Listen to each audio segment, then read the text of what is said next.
اگر آپ فیس بک یا یوٹیوب کے اوپر اپنا چینل شروع کرنا چاہتے ہیں لیکن ٹاپک نہیں مل رہا تو یہ ویڈیو آپ کے لیے ہے. اور اگر آپ فیس بک یا یوٹیوب پر مہینوں سے ویڈیوز اپلوڈ کرنے کے باوجود یہ شکایت کر رہے ہیں کہ ویوز نہیں آتے اور نہ ہی سبسکرائبر آتے ہیں تو یقین مانیں میں آپ کو ایک بات بتا دوں کہ ہو سکتا ہے کہ اس میں آپ کی محنت نہیں بلکہ آپ کے ٹاپک یعنی نیش کا عمل دخل ہو. نیش کا مطلب ہوتا ہے کہ وہ ایک مخصوص ٹاپک جس پر آپ مسلسل اور بالکل باقاعدگی کے ساتھ کانٹینٹ بناتے ہیں. تو جو بندہ آج یہ کرے گا کہ آج اس نے کھانا دکھا دیا، کل کو گیمنگ دکھا دی اور پرسوں سیاست پر بولے گا، اس کا کوئی مستقل ویور نہیں بنتا. لیکن جو بندہ ایک ہی ٹاپک کے اوپر ڈٹا رہے اور دیکھنے والے کو، یوٹیوب کو، سب کو یہ پتہ چلے کہ یہ کون آدمی ہے، یہ کیا بناتا ہے، تو وہ اسے پہچان لیتے ہیں اور وہی وائرل ہوتا ہے. میں ہوں علی سلمان، ایریزونا امریکہ سے بی بی سی کا سابق کورسپونڈنٹ رہا ہوں. آج میں آپ کو 4 ایسی حقیقی کہانیاں سناؤں گا کہ ان 4 بالکل عام سے لوگوں نے کیسے اپنی نیش کو سلیکٹ کیا اور انٹرنیٹ کی دنیا کو ہلا کے رکھ دیا. ایک کہانی اگر آپ سے میل نہ کھائے تو بالکل نہیں گھبرانا، اگلی سنیں، کوئی نہ کوئی آپ کو راستہ ضرور دکھا دے گی. پہلی کہانی ہمارے پاکستان کے ایک ایسے ہی عام سے بندے کی ہے جس کا نام مبشر صدیق ہے، جو سیالکوٹ کے قریب ایک چھوٹے سے گاؤں شاہپور کا رہنے والا ہے. مبشر صدیق آپ کی خدمت میں حاضر ہے الحمدللہ جی. یوٹیوب پر آنے سے پہلے وہ ایک فٹ بال بنانے کی فیکٹری میں پروڈکشن مینیجر کی نوکری کرتا تھا اور روزانہ 1.5 گھنٹہ موٹر سائیکل چلا کے وہ بیچارہ فیکٹری جاتا تھا. سال 2017 میں اس نے اپنی پہلی ویڈیو بنائی اور وہ ویڈیو اتنی سادہ تھی کہ اس میں وہ خود بولا تک نہیں، بس اس نے خاموشی سے مولی کے پراٹھے بنائے. اس وقت اسے یہ بھی نہیں معلوم تھا کہ موبائل فون سے بنی اس ویڈیو کو انٹرنیٹ پر ڈال کر پیسے بھی کمائے جا سکتے ہیں. اور سچی بات یہ ہے کہ پیسہ تو اس کے ذہن کے کسی کونے میں تھا ہی نہیں، اور اس نے کوئی نیا کام بھی نہیں سیکھا تھا، نہ کوئی شروع کیا تھا، نہ ہی کوئی فینسی ڈش بنائی تھی. اس نے بس وہی لوگوں کو دکھایا جو اس کی ماں، نانی، دادی نسل در نسل کرتی آئی تھی.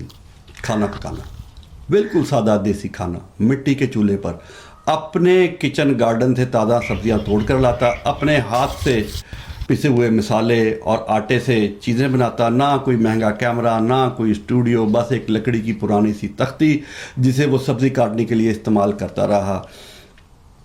اسی مٹی کی خوشبو اور سادگی نے لوگوں کے دلوں کو جیت لیا. اس کی سیخ کباب والی ایک ویڈیو، اکیلی ایک ویڈیو 34 لاکھ سے زیادہ بار دیکھی جا چکی ہے، اور آج اس کے چینل جو ولیج فوڈ ہے سیکرٹس، ولیج فوڈ سیکرٹ، اس پر 40 لاکھ یعنی کہ 4 ملین سے زیادہ سبسکرائبر ہیں. اس نے فیکٹری کی نوکری تو ہمیشہ کے لیے چھوڑ دی اور اپنا پورا وقت اب وہ دیسی کھانے کی نیش کو دے رہا ہے. بسم اللہ الرحمن الرحیم. السلام علیکم. مبشر صدیق آپ کی خدمت میں حاضر ہے. تو لیکن اگر کھانا پکانا آپ کا شوق نہیں ہے تو بالکل بھی مت گھبرائیں. اگلی کہانی بالکل مختلف اور مختلف راستے کی ہے، اور دوسری کہانی ہے کراچی کے نادر علی کی. جن سنگرز کے گانے مشہور ہوئے گلی گلی. یوٹیوب پر آنے سے پہلے وہ برسوں تک ایک پاکستانی ٹی وی پر پرینک شو ذرا ہٹ کے میں کام کر چکے تھے. لوگوں کو حیران کرنا اور ان کے چہروں پر مسکراہٹ لانا اس کا پرانا شوق تھا اور اس کا ایک سکل تھی اس کی. جب ٹی وی چینل نے وہ شو بند کیا تو اسے کوئی نیا ٹاپک ڈھونڈنے کی ضرورت محسوس نہیں ہوئی. اس نے سوچا کہ جو کام میں کئی برسوں سے ٹی وی پر کر رہا تھا اسے ہی اپنے یوٹیوب چینل پر چڑھا دیتا ہوں. تو سال 2016 میں اس نے اپنا چینل P4 پکاؤ شروع کیا. نہ کوئی ویلاگنگ، نہ سیاسی خبریں، صرف اور صرف سٹریٹ پرینکس، یعنی جو کام کرتا تھا وہی کرتا رہا. سڑکوں پر عام لوگوں کے ساتھ ہلکا پھلکا اور بالکل سچا. جمعہ بازار میں چلو میں دلاتا ہوں یہ 50 روپیہ 50 روپیہ. ہنسی مذاق کرتا تھا. ویڈیوز کا نہ کوئی بڑا جھنجٹ تھا، نہ کوئی بجٹ تھا، بس ایک عام سا کیمرہ اور بازار کی گہما گہمی. وہ پاکستان کے پہلے ایسے یوٹیوبر بنے جنہیں 10 لاکھ سبسکرائبر کا گولڈن بٹن سب سے پہلے ملا. پھر سب سے پہلے انہوں نے 20 لاکھ سبسکرائبر کا